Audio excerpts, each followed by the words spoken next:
welcome to the Lunchin with Lisa show. I am so excited to be here. I say this every week because we have the best guests ever. So I'm not going to keep you too long with the introductions of what's going on with Lunchin with Lisa, and then we're going to get straight into our guests. So I first wanted to say happy birthday to everyone that's celebrating a birthday this month. I think it's Scorpio season, if I'm not mistaken. So happy birthday to all of you all. I know you are turning up and having a good time. I want to do a special shout out to someone who is a huge supporter of Lunchin with Lisa and actually every platform that I have, Victoria Holland. She is a huge supporter of Lunchin with Lisa and the magazine and everything. So I wanted to do a special shout out to Victoria. Today is her birthday. So shout out to you, girl. Have a good time. She's in North Carolina. Enjoy your day. Don't let nobody mess up your birthday because you know how I am about birthdays. I take a whole month. So let this be the beginning of your celebration and enjoy every minute.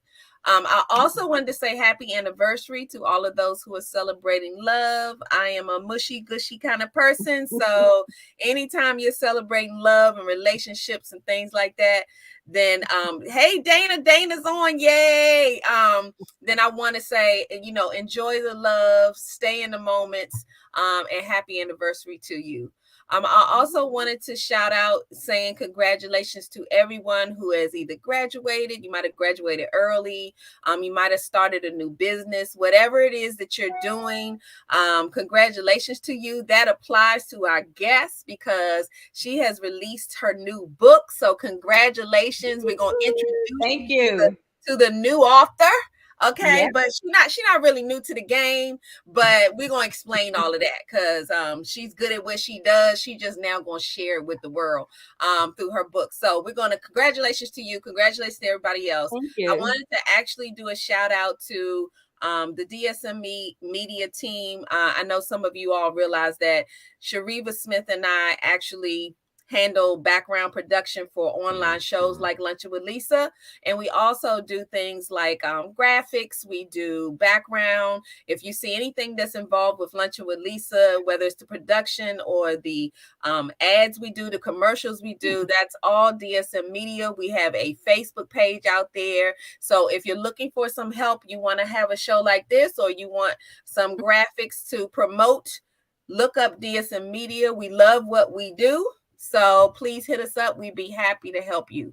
I also wanted to mention before we get started that you can also be a sponsor of the Lunchin with Lisa show. So if you're interested in maybe, getting out here and putting something on your product, like we actually expose your product through the show, but you can actually be a sponsor for a month of the Lunchin with Lisa show, where we put your business out there so that people can find you and connect with you. So we always love to expose people and the things that they're doing. So hit us up at info.dsmmedia@gmail.com if you're interested in being a sponsor. We'd love to have you on.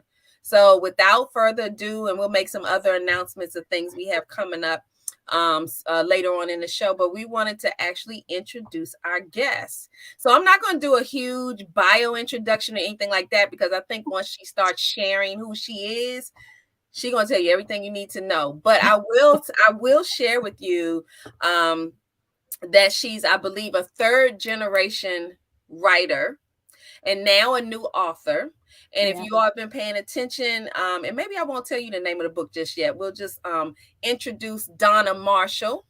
Thank you. Welcome her first to Lunchin with Lisa. Thank you so much for coming on. It's my pleasure. Absolutely. We've been waiting for this day. I'm excited. And I'm not going to say anything else about who you are, because sometimes I like to read bios sometimes, but I think your journey, your story, and then this book is something I think you can say better than anybody else. So tell us a little bit about who Donna Marshall is, and then we want to kind of segment into how constant a force to be reckoned with, how that came about. Well, first, Donna Marshall is a married woman and retired in Florida. How about that? Yes. Yes, most definitely. I did not think that this would happen. many years ago, before my mom passed away, she gave me a gray box. It was an acid-free box, and I didn't know it at the time. And it had a lot of papers in it and things, but when you're in your 20s, who cares? Right. Who cares? So I carried the box. I had the box. Look, it went from place to place when I moved. And then my sister and I, Dana and I, when her health was declining, we started cleaning out her office and everything. And I started noticing these manuscripts.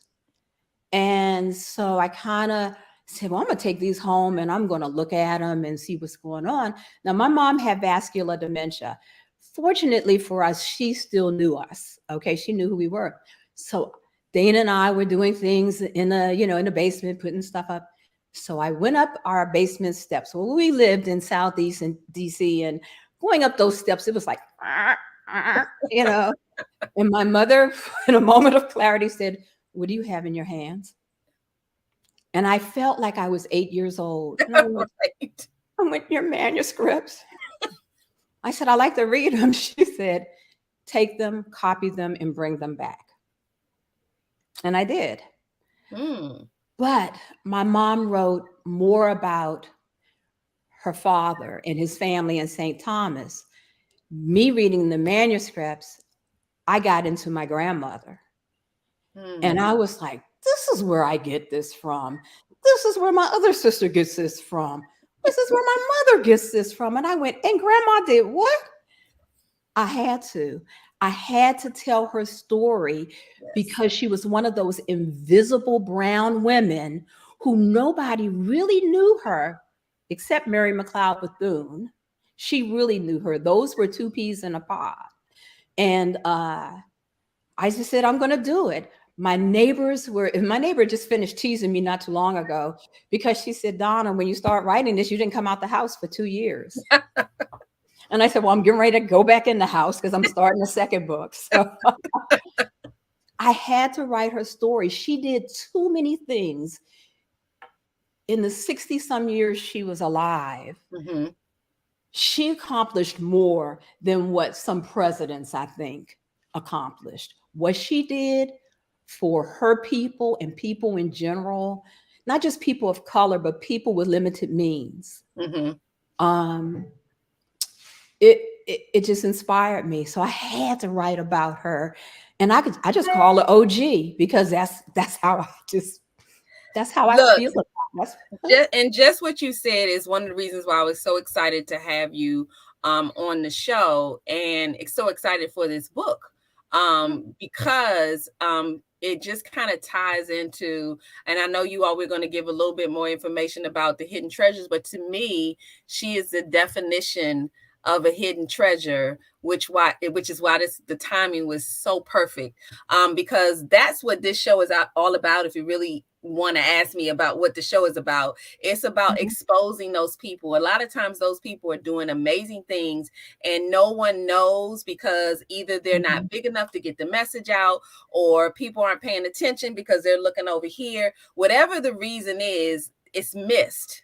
And it doesn't mean that their work is not being done. It doesn't mean the change is being made, but nobody knows who did it. And so, and a lot of times we don't pat ourselves on the back for those kind of things. So this is my opportunity to not only, congratulate you, but your mom and all the wonderful things that she did that people just slept on. And so this is just a wake up call that there's a whole lot of things going out here and a whole lot of special people out here that you all are sleeping on. So thank you for sharing the gem in your life, because I will tell everybody. So here's something you might not know. Some of you may, but Dana Hutchinson, she's the editor of Dove Style Magazine, which is my online magazine, is Donna's sister. So, and she is the editor of Touched by Dove Publishing. So this is just to even make this circle a little bigger to show you what we're looking at right here when we talk about your new book and third generation writer and editing. I'm talking about this family right here is the business. Okay. I'm just saying. And she edited this book too. Absolutely. So tell us a little bit. I just love how this unfolded. And tell us why it was so important. You talked about you had to do it. So without telling people a lot about what's in the book, because we want you to go out there and purchase the book, and it is now available out on Amazon. But I want you to give them some tidbits of what they can find, or what, just allude to some things, because this is a powerful piece to me.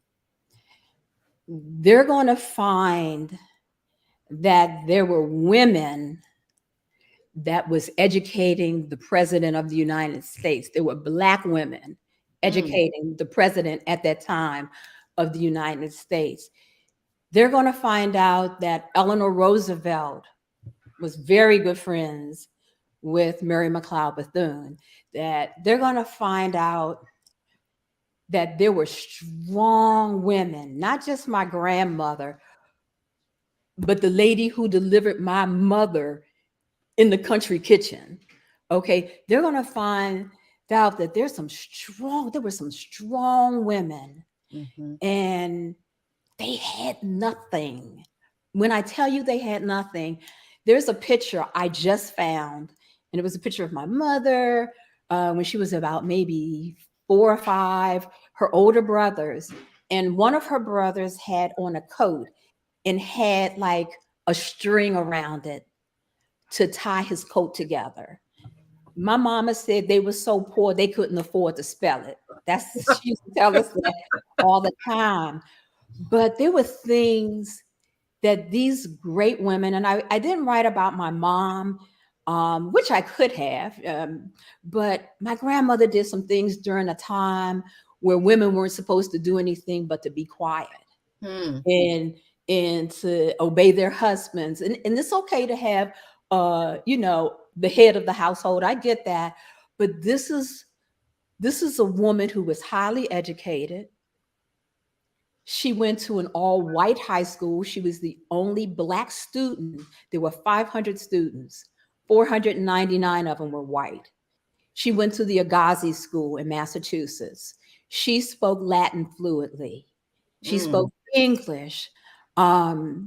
She lived in a predominantly white area where her grandmother's next door neighbor, was white, and so was the other one.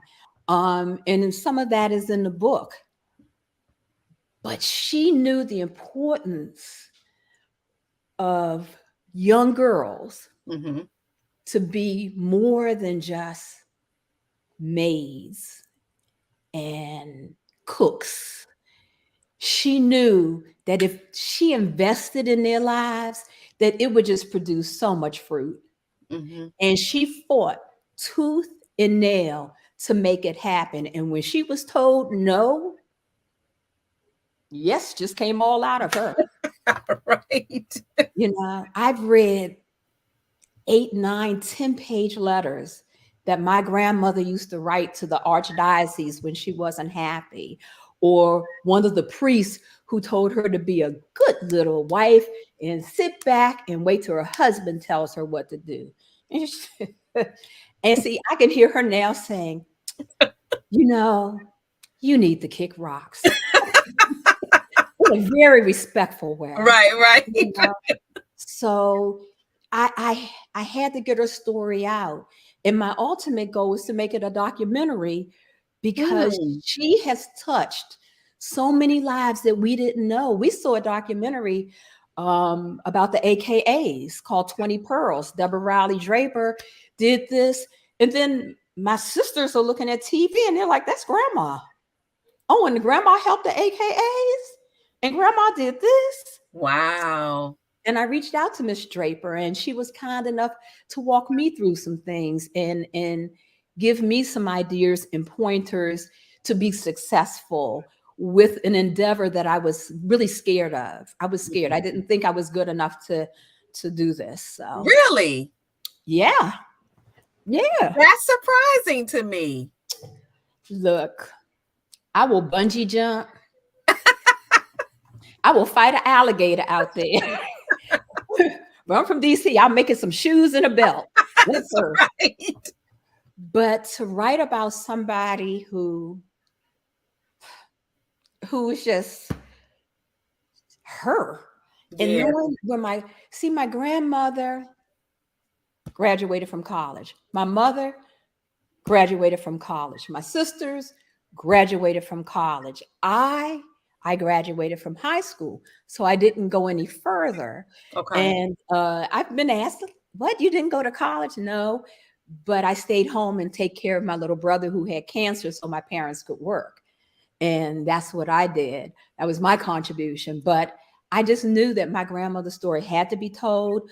I know Mm-hmm. it's important. Um, there's so many people's lives that have been touched. I'm hoping that some folks from St. Mary's County at where Cardinal Gibbons Institute, the school she used to run, I hope they're there because they know so much of this story. They have a plaque and a monument down there, and they're building a Wow. museum down there.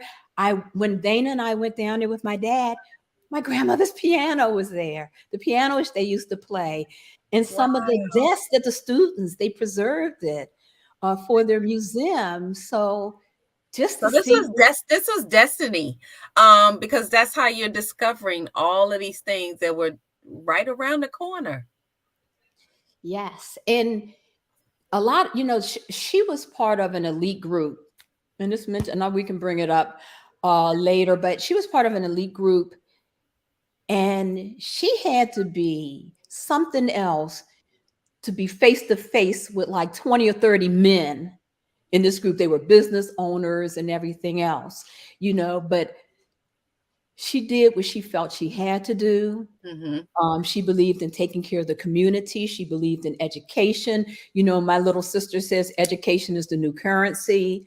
And I just believe that little girls, all different ages, and even grown women will be able to take something away from this Mm-hmm. and say, wow, she did this in the early 1800s. And I mean, in the late 1800s, in the early 1900s. What she did, I know some people who can't get that done today. Right. Yeah. Right. So, Right. I'm so excited. So, and I want to encourage everybody. And you have a copy of the book there. I've ordered mine. So, what I'm yay. encouraging you all to do, don't leave the show yet because we're gonna give you information on how you can get this book. But you have got to go out there and order this book. And these are the kind of books that I love because my whole mission with anything is to gain some kind of knowledge, education, inspiration from entering a doorway and leaving out a little better than how you came Mm, is how I feel everything you do, whether it's tuning into a show like this or reading a book. You want to walk away with something where you say, I didn't know that. And that's my goal. And I think this book is full of information thank you. that not only you all discovered along the way, because I think that's why I say this is destiny for you all, because I mean, this is only the beginning. Think about, you mentioned a documentary, and it, to me, it inspires people to find out where they came from. Like, why do you, like you said, why do you do the things you do? Oh, okay, that makes sense. And think about Mhm. all of the power that's been sitting in your family. And now you know why. When I pay attention to the things that Dana does, and then when I met Donna and started talking to her, I was like, oh, I get it now. Like if you met them both, you're like, I see why you all are sisters, because it's running through your blood. It's how you move. It's how you react, how you think. It's everything. So this just matches your energy. So I'm excited for you. Congratulations. You have a couple people that are tuning in. I think Paul said, I didn't know that. I didn't know that is my reaction to about every page. Wow. And that's huge. That Thanks, is Paul. huge. Yes, that's how you supposed to hit people with a book, y'all. So let me tell you, I know she said she's a first time author, but the way you went through the process and you have prepared yourself for every step. Donna don't play, okay? I'm a little OCD though. No, but no, you embrace this whole thing, and that's why I was surprised when you said you didn't think you could, because everything about our conversations and talking to you suggests that, oh, absolutely you could. Like how could you think you couldn't? But I get it. But Yeah. this is it's a huge thing that you did for your family. Legacy wise, this is humongous. Humongous. Well, you know what? It's funny. I was showing this lady a picture that a cousin of mine sent me, and on his bookshelf, he had my mother's 3 books. He had his book, and Elton is writing another book about our family. Um, his another cousin, her book was up there. Then the Black Cabinet, that book was up there that has my grandmother in there.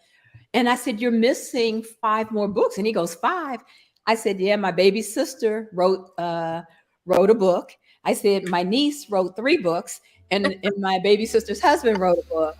And I'm just saying, let's just all write books about our family, because we'll get Dana to edit everything. That's right. Not only was Dana, and I have to give Dana a shout out, but she taught me a lot through the editing process. And people, you can't just write it down and then she corrects it. It doesn't work that way. She facts checks. She makes sure that what I wrote was true. Oh my gosh. Yeah, she is the truth. Only thing I can say is it's a good thing she's my little sister. I know. Because it was somebody else, I may use different words with them. And then her daughter. Now, the apple don't fall far from the tree. Jasmine started helping doing some of the editing, and she's very good with writing. She's an excellent writer. So it's going through the family. And I think my grandmother and my mother would be so proud of all of us, Absolutely. And my cousin Beverly, she wrote a book, when she was down at Spelman, when she was the president of Spelman. So y'all made it a family affair, which is always a good thing. yeah. I love it. And these are the kind of books that I really encourage people to pick up. I know there's some fun stuff out there, but when you're really trying to learn even the history of where you're from. I'm from Washington, D.C. as well. But just, as I was understanding a lot of what was going on with your book and what you were sharing, even some of the things Dana has shared when we've actually brought people on board to the publishing company, it was like, we're sitting on some fire right here. Y'all have to understand who's touching your masterpiece that you're writing, and for it to be all in the family. Oh yeah, y'all just sitting on the jackpot. I was trying to get her to kick your other authors to the curb. She goes, "Excuse me, but you're number 17." And I'm like, "Okay." I'm like, "I wrote this a year ago." She made you get in line, huh? You know what? You have to respect it, because when you're in business, you most definitely need to respect the process and what the people are going through, because when you try to cut corners and things like that, it just doesn't work out. I know what not to do though for book number 2 though. Yeah, look, well, and that's the whole, when you take in that process, it's so you will learn more. So the next time around, you know what to do, what not to do, what to look for. I think as Beatrice said, Lisa, you sound like a true DC girl. Absolutely. People don't believe it. I don't know why, but absolutely. I claim DC everywhere I go. And it's funny because when you brought up Spelman, some of you know I attended Spelman and loved it, but you couldn't keep me down there. I mean, I stayed for a little while, but I was like, no, I need to get back home. I actually graduated from H.D. Woodson and love everything about my H.D. Woodson. Back then, I just loved it. And Dana came out of Woodson, but yeah, I'm DC all the way live. Yes, DC all the way. Yes. So, Donna, I want you shared a little bit about the process of writing the book. So what were some challenges that you came across when you were doing this? Any challenges or things that made you think, or even in the middle of the process where you thought, I don't know, was this a good idea, or did it push you further to the end? Well, quick story. My cousin Deborah and we went down to St. Thomas. I wanted to try to interview a couple of relatives if I could find them. And let me just go ahead and put it out there, relatives, if you're listening to me from St. Thomas, because they know about the show tonight. A couple of them wouldn't see me because they're passing for white. True, seriously. Okay. I have a cousin who's a prominent attorney, and he said, "Oh, sure, Donna, when you get down here, yeah, look me up." And I've been to St. Thomas twice, and he's ignored me twice. So, but he can't escape the fact that he's a light skinned man passing for white, but that's on him. So I went down to St. Thomas, and my cousin and I are looking for my grandfather's and my great grandfather's home. And I did not know this until 2019. And St. Thomas had just had a hurricane, stuff was misplaced, streets were closed. I couldn't find a house. But the driver I had hired said, "Well, let's just keep riding around." So her little daughter, was in the car with us. And she said, "Well, that's my grandmother over there. Let's ask her." So we get out the van.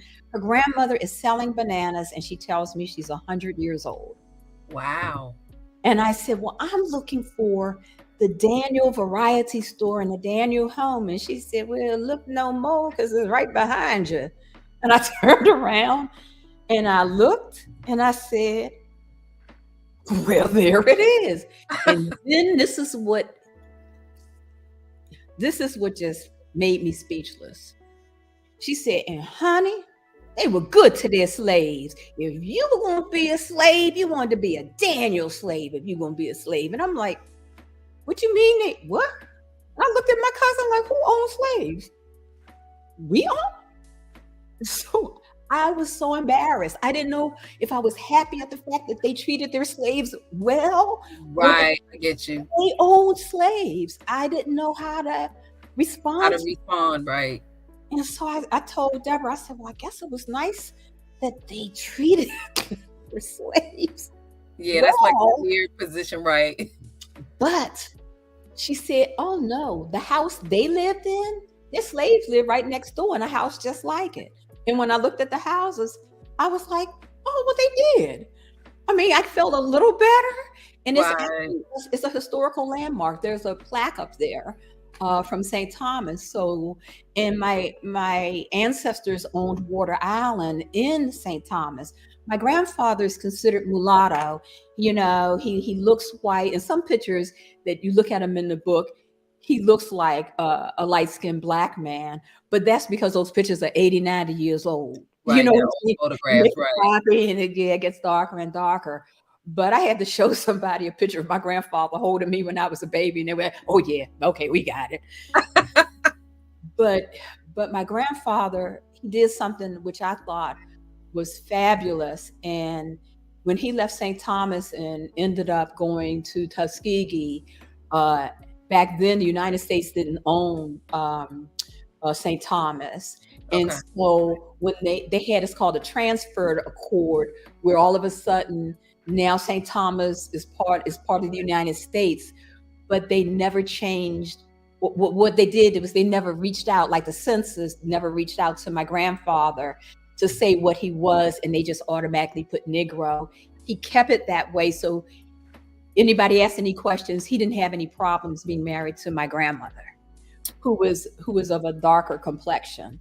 You know, not a lot, but enough so they knew she was a black woman. Right. So I'm fascinated by the story, and I actually wasn't surprised when you mentioned that, because in my family line we learned, and that's why I like to go back into history and find out, you know, who your people are, who your ancestors are. And that was actually one of the classes I shared, that I was an English major at Spelman, and that was one of the classes that fascinated me, is that I learned about, and I can't remember what the book was, but I learned about a group of people who were able to cross over. And I also know that there's some people in my family, on my mom's side, where that was the case.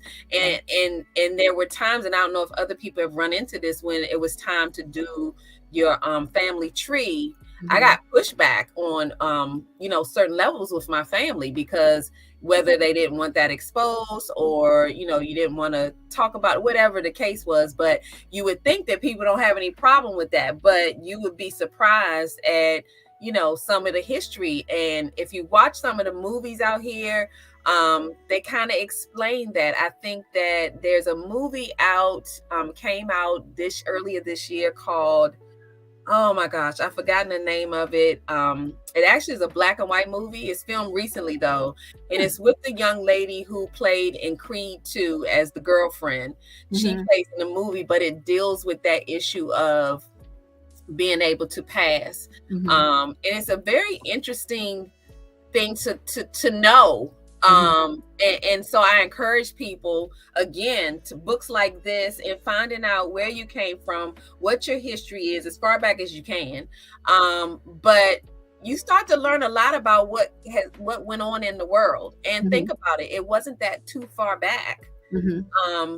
Yeah, it's some things that were going on, and you think not during my time. Yeah, there's some stuff going on during our time.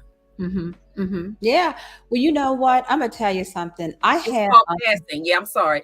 The oh, name of the movie is called Passing. okay. You're right. Mhm. I should have thought about that. It's called but it's actually a black and white film. Very interesting film that I think everybody should check out if you're trying to learn more about that. But I'm glad that you touch on that in your book. Yes, because I'm like, my grandmother came from slaves. My grandfather came from a family that owned slaves. I'm like, what did they talk about? You know, did they go to fisticuffs at night? I don't think so, because she was pregnant at least 9 times. I do know that. So so something was going on. Right, I right. don't know, maybe they fought and then made up. I don't know. But I think her life was amazing. And for anybody to tell me that they can't make it in this world, knowing what she was faced with and still had an education and still she taught, she, Mm-hmm. she wanted to pass on everything she knew to the youth, you know.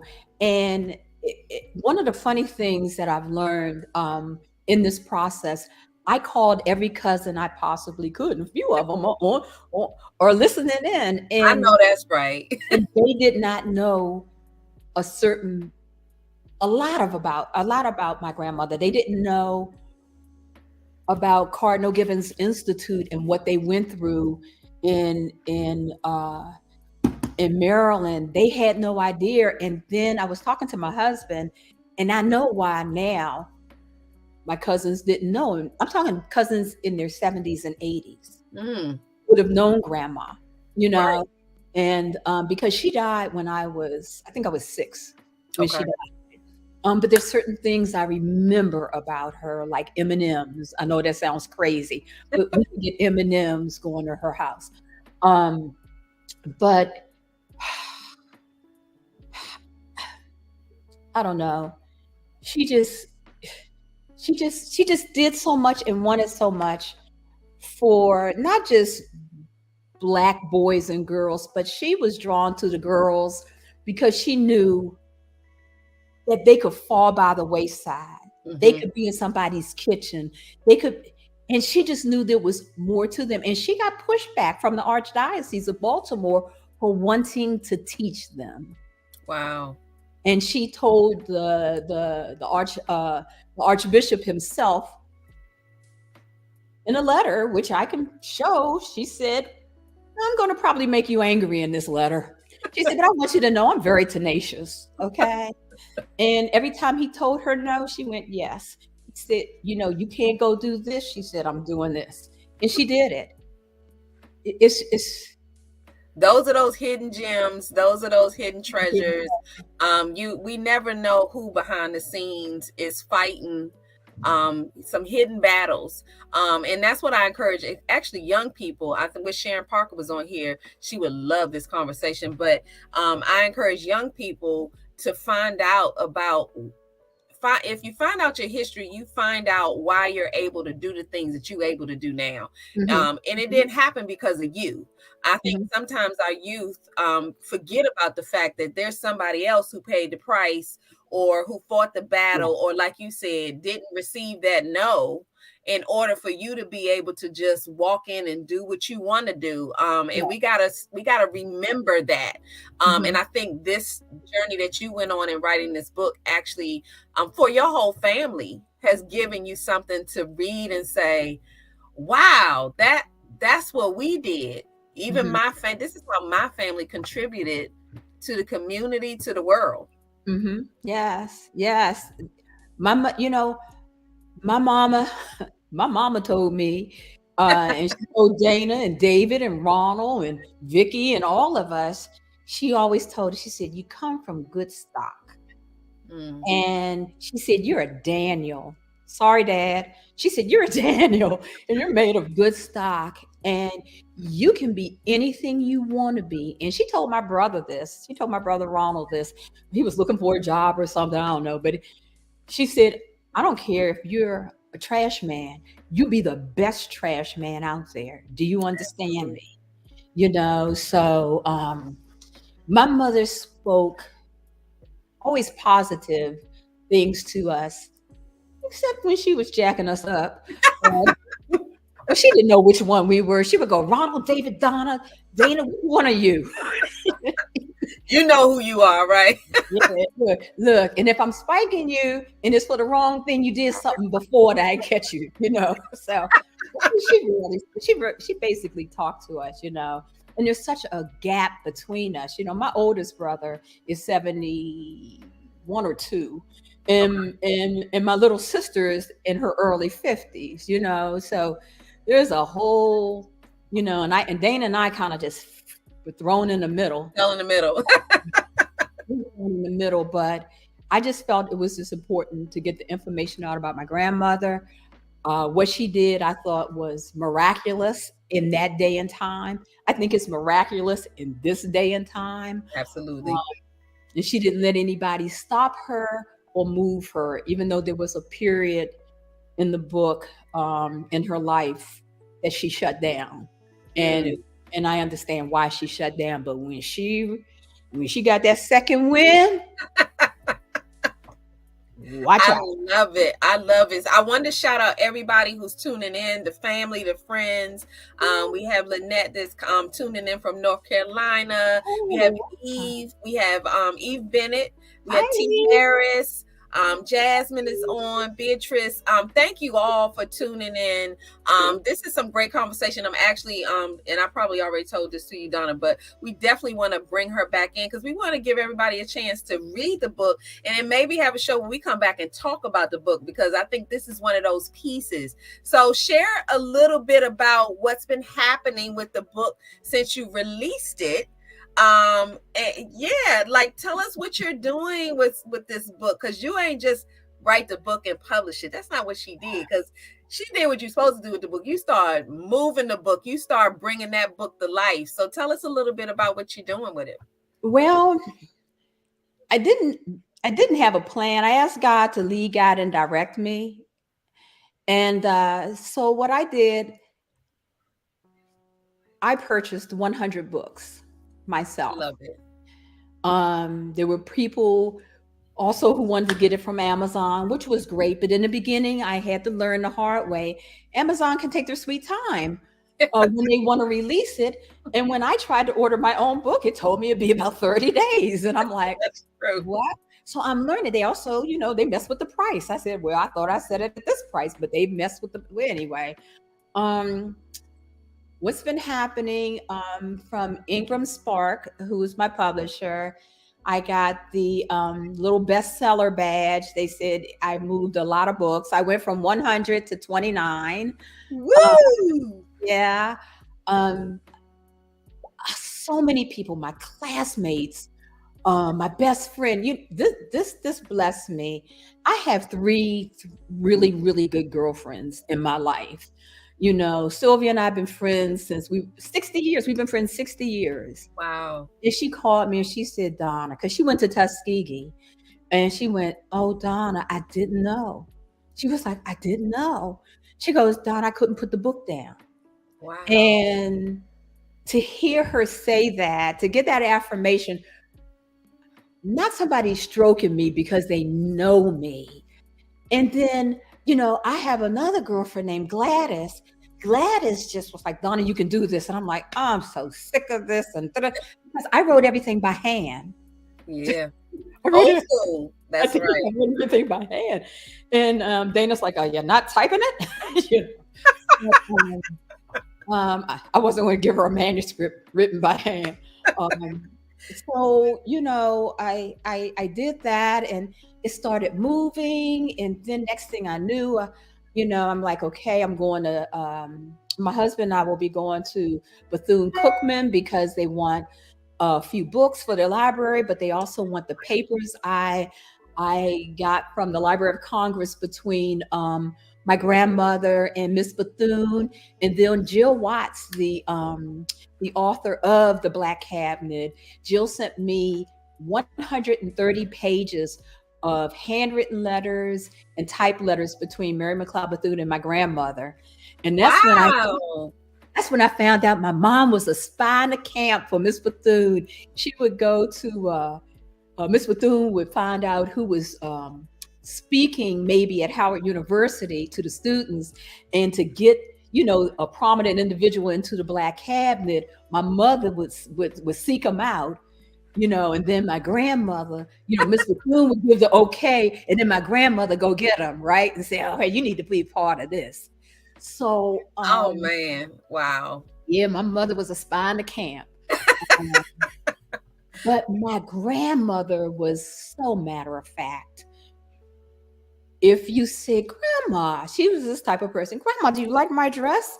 And she would probably say, "Well, if you like it," and leave it at that. She's probably thinking in her head, "That's an ugly dress." Right. Take off I don't that want to dress. hurt your feelings, and I don't want to lie. So this is what I'm gonna say. You like it.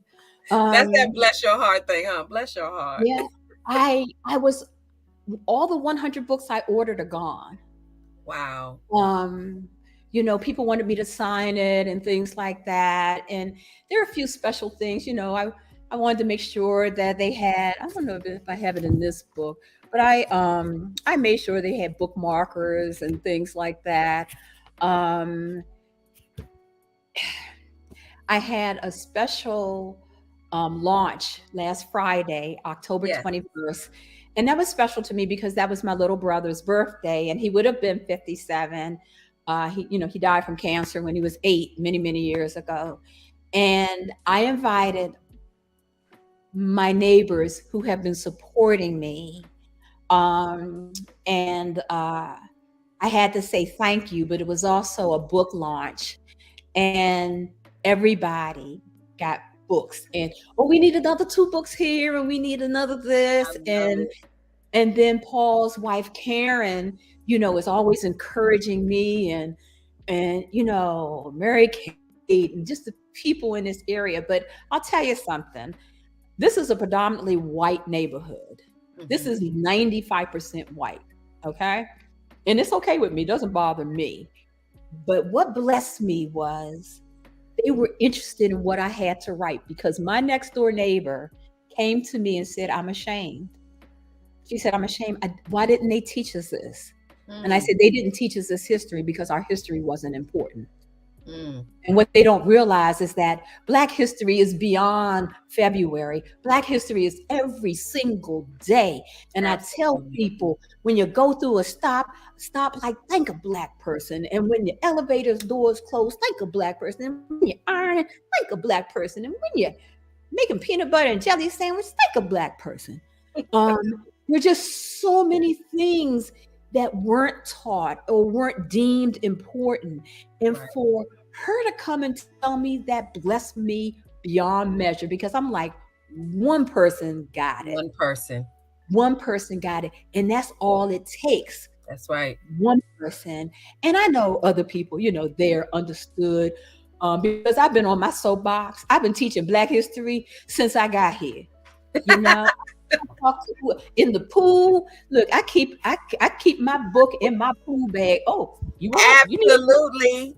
it's I got Absolutely. a few in the car, and that's why 25% of the proceeds is going is going towards the American Cancer Society, is going for the American Cancer Society in honor of. Wonderful. Hmm. Yeah, Wow. See, yeah, that's what I'm talking about, because you're giving back. So 25% of sales go to American Cancer Society for the month of October, and then hmm 10% every month to feeding the 5,000 That's major, Donna. Because it's not, like I said, it's not that you, a lot of people are writing books and they got a book, but you actually embrace the entire journey, and that's because there's a message in this book that has to get out, and that one person is going to lead to another person and another person, and it's for all races to know. We should know what went on in the world that we now live in that shaped where we are now, and be careful because some things repeat themselves. So Right. we need to recognize that it's a repeat and not a first time. Oh, And you sure. don't know that if you don't know your history. So I thank you for even stepping up to the plate and doing this. This is major for you as an individual, because I am a sucker for that's why I love writing, because it's permanent, and you've now put yourself in history. I mean, because we all think about the people who lived in history and experienced amazing things, but they never wrote it down. They never wrote it down, so nobody knows. It's just with you. But when you actually write it down and make it permanent, long after we're gone from here, somebody's going to know more than they would have because of you. Well, my grandmother, just to give a little background on her, um, she went to, like I said, she went to the Agassiz school, which was predominantly, she was the only Black student. But the head, Miss Baldwin, was the head of that school. There were only two master teacher principals and two Blacks. And her principal was one of them. And her name was, I think her name was Louise Baldwin. But she went to the school. She graduated from high school when she was 14 and a half, because her birthday is August 10th, And then she went to Spelman. She stayed there a year. She had Spelman. And then she went to Atlanta. She graduated. She got her teaching certificate. She was a professor of English. And then, and then she went to Tuskegee because my great grandparents, her parents were there.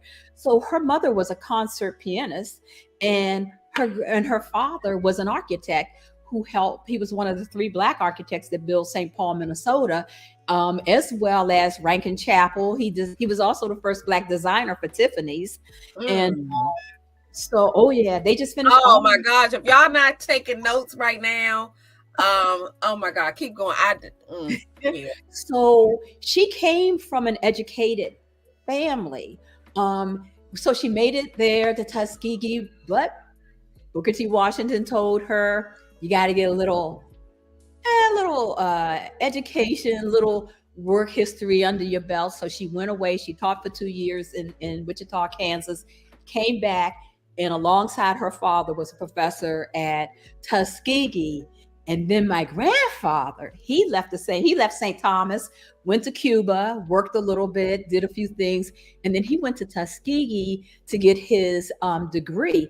Now, mind you, students at Tuskegee at the time weren't your regular 17, 18, 19, some were 25, some were 30, because some Black people could not get an education until they were older and did it on their own. They couldn't read, they couldn't write. And so that's how my grandmother and grandfather kind of hooked up. But then my grandmother got married to my grandfather. She made her own wedding dress, very frugal. And she only had one person in her wedding, her best friend, Ruth. And after my grandmother got married and everything, she got pregnant right away. That should have been her first clue about my grandfather. But but the important part of this story is her baby. She had her son. He was 7.5 months, I think. He was premature. And it was George Washington Carver who made a makeshift incubator out of hot bricks to keep my Uncle Vic warm, and told my grandmother to rub his limbs down with peanut oil to strengthen him. And even though my Uncle Vic was sickly most of his life, he got married to my Aunt Veronica. I call my cousin my only cousin, but he had my only cousin Deborah, and even though he had another child. But he lived to be, I think, 66, 67 years old. but it was George Washington Carver that helped save his life. Can you Wow. imagine going, oh yeah, George Washington Carver is my friend. Yeah, Booker T. Washington's my friend.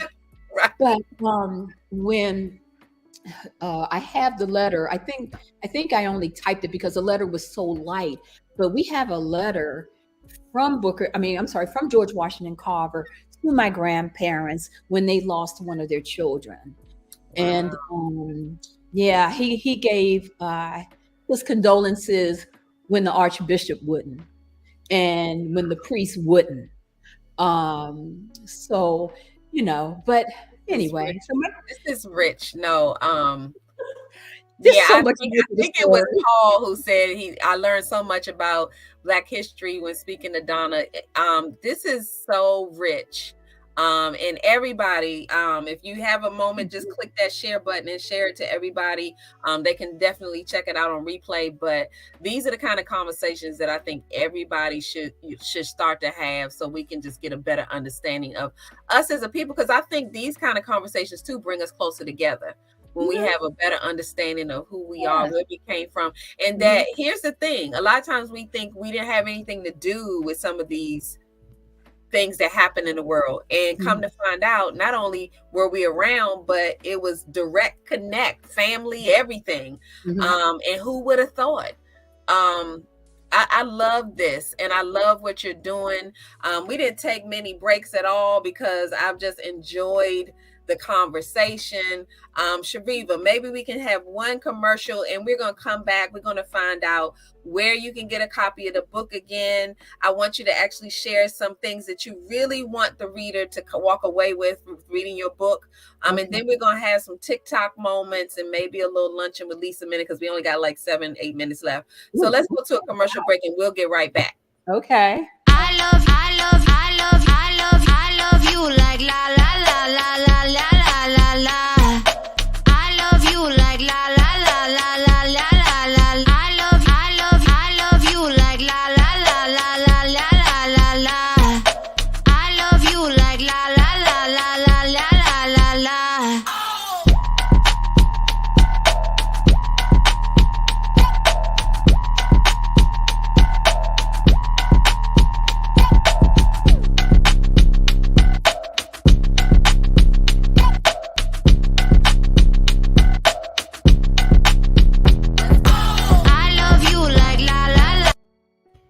So that's DSM Media. You all hit us up. We do commercials, we do graphics, we do social media postings.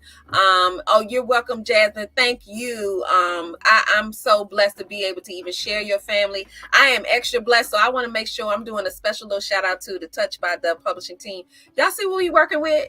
Because Dana's a part of the team, and this is lineage. This is Dana's family on here. So we got the real deal. And that's important to me, because publishing books and getting your message out there is really serious to me. It's a big deal. I'm not really sure why people take it so lightly, but it's huge to write a book and then publish a book. And the fact that we have the best with Dana on the team, and then Donna is out here publishing these amazing books, because I know this ain't the end of your journey. This is only the beginning. So tell everybody where they can get a copy of your book, so y'all can go right after this and go get your copy. Well, they can get it on Amazon. Okay. And it's Constance, a force to be reckoned with. Again, here we go. Hey, Grandma. Oh, thank you. Okay. If anyone wants an autograph copy, they can just email me if they would like. And my email address is D for Donna, Bird, BYRD 56 at Verizon.net. And I'll be more than happy to send them out. They can Cash App me or send it via Zelle. And again, I want everybody to know 25% through the end of this month will go to the American Cancer Society. Or you can just get the book from me. I think this will be a good book for. There's a sale. I know. People, every time you hear a bell ring, that means that's right. Thank you. But people have been reaching out. I've been shipping out books, seriously, to book clubs. I love it.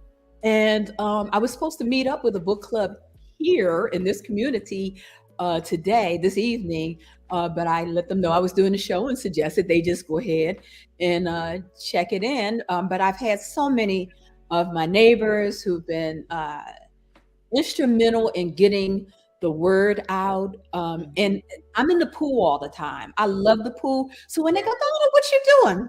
Bing. Let me tell you. Let me tell you a story. So I need to get her. I need to get her out because see, little girls and grown women will be able to look at my grandmother, Constance, Eleanor, Hazel, Daniel, and say, if she can do that, and there was no internet, there was no cell phone, there was no phone there where they were, you know, they made their own things, they grew their own crop. If she can do it, get a degree. My grandmother had her own syndicated column in the Afro. My grandmother traveled with Mary McLeod Bethune to get boys and girls in the school. You know, my grandmother ran with her husband the first all-Black high school in 1924. Students from 15 to 31 years old, oh my goodness, banging down the doors to get into that school because they knew it was an opportunity. But it was the Archdiocese of Baltimore who wanted them to be just a good little principal and good little vice principal and just go ahead and sit on their hands and let us do all the work. We'll tell you what you want to do. They wanted a little Tuskegee. They wanted a name to go with their school. They wanted to use, and they did use my grandparents, you know, to the point where my grandfather had he had 2 nervous breakdowns. And wow. My grandmother lost 2 children because they didn't provide heat in the house according to their contract. But I've been in touch with the Pope. Reparations, that's all I can say right now. Hey, look, just like grandma, look, I love it. So you all definitely need to get in touch with Donna, get your copy of your book. I'm hoping that Donna will come back here at Lunchin with Lisa and share more. I did want to make sure that I let you all know that this month, I know we're almost finished with the month of October, but this month is actually Domestic Violence Awareness Month. It's also Breast Cancer Awareness Month. World Mental Health Day was October 10th. It's Mental Illness Awareness Month. Bully prevention, crime prevention, something that I found out that I wasn't aware of, that is also emotional intelligence awareness. I did not know that October was that month. That one is huge, y'all. Don't sleep on that. But I will definitely remember that for next October. And it's National Mammography Day. Yes. I believe. And it's I never heard of Make a Difference Day, but it is in October. And that's what I think we did today, was make a difference. Thank you so much, Donna.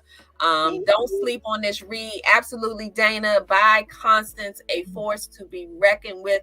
Today, in 2 minutes, we're going to have a couple of TikTok moments, and then we're going to release you all to go get your copy. So you have your assignment, which is when you leave Lunchin with Lisa, you go get your copy of that book, and then this weekend you need to read. But what we do here at Lunchin with Lisa, we didn't have a Lunchin with Lisa moment, so to speak, but we'll catch Donna next time on that. But what we do have is a TikTok moment that we've added, because you all know that I always say my husband and I love to people watch, and TikTok to me is the perfect place for people watchers, because there's a lot of people on TikTok doing some interesting things. But I will say that a lot of times they have some wonderful positive messages. So I like to leave Lunchin with Lisa every Thursday, because this is, and Sharifa might get mad at me, but this is my Friday, because I'm off every Friday. So I like to leave you all with a message of what I think you should do going into the weekend. So let's check out a couple of these TikTok moments that we pulled, and to give you a positive message on how to enter into the weekend, and then we'll come back and say goodbye. Okay to not be okay. It's just not okay to stay that way. The one thing I know about emotions is that they change. You have a reason to live. Get up. Your future is brighter than your past. Get up. Your ladder is greater than your former. Get up, because the best is still yet to come. Amen. To start your day. Number 1, I choose to have a good day. I refuse to have a bad day. Despite everything that's going on around me, I control what I give my peace and my energy to. Number 2, I control how I respond to people, things, and situations. The things around me does not control me. Number 3, I refuse to give anyone permission to steal my joy, my happiness, or my peace of mind. My mental health matters, and I refuse to give anyone permission to change that. Those are my messages to everyone who tuned in. Please feel free to share this show with anybody. The replay still works. And you can share this forever and ever and ever and ever. Those are the messages I want to leave you with because it's so important. That was the power shut up slip in there. I slipped. There's always a moment to be quiet and be still, listen, and let's be real. I used to be one of those people who said nobody can, I'm not allowing people to steal my joy when my energy wasn't right, but it was my fault. And I'm telling you that we have to take ownership. If you're feeling some kind of way, you're in a stank mood, I'm going to use the word, it's just a stank mood, you can't figure out what's going on. Most of the time, it's because you allow somebody to steal your joy. So yes, the power shut up is real. And sometimes you got to be quiet to maintain your peace. So remember that. Enjoy your weekend. Dana, you're absolutely welcome. I thank you all for sharing your story. And Donna, you are always welcome back. I think it was Dawn McRae said, looking forward to part 2. I am too. So until you come back again in any Thursday, you let me know and we will set it up. And because I've ordered my book, so I'm waiting for my book to get here so that I can read it. And that's when I'm gonna say, do not disturb. I want to read my book because I'm about to learn me about constants. Okay, so I encourage you all to do the same. And again, thank you all for tuning in every Thursday, 7 to 8 p.m. Eastern Standard Time. You can find Lunchin with Lisa live on Facebook and YouTube on Thursdays, but don't stop there. You can find Lunchin with Lisa on Spotify. You can find us on Google Podcasts, Apple Podcasts, iHeartRadio. So we don't want to hear any excuses about you didn't hear the show because you can replay this. You can go to our pages. And please share. That's how we get these messages out, is that we have to share. And sometimes you don't have to do all of that advertising on a big billboard. Now, don't get me wrong, because I've been on the billboard and it's a wonderful feeling. But sometimes it's a one-on-one pass off. You just talk about it, you share it, and you'll be surprised at how much it grows. So thank you all for tuning in. I hope to see you next week. And Donna, we will be in touch. We got to bring you back. Thank you. Thank you for having me, really. Thank you. I appreciate it. Absolutely. I've enjoyed every minute and I'm so eager to learn, to read the book. I'm so eager. So y'all have a great weekend and we will see you next week. Bye guys. Take care.